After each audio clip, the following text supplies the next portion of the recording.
Ito ang problema nitong makina guys. Ayan. Papalit tayo niyan. Ito, saka ito. Ayan. Wala na siya yung pinaka-stainless niya, kaya naglalagot. So ayan, babaklasin natin to. Papalitan natin ito pinaka. Ito yung ipapalit natin.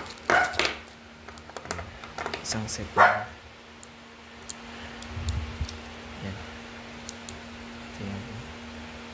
Ito yung papalitan natin.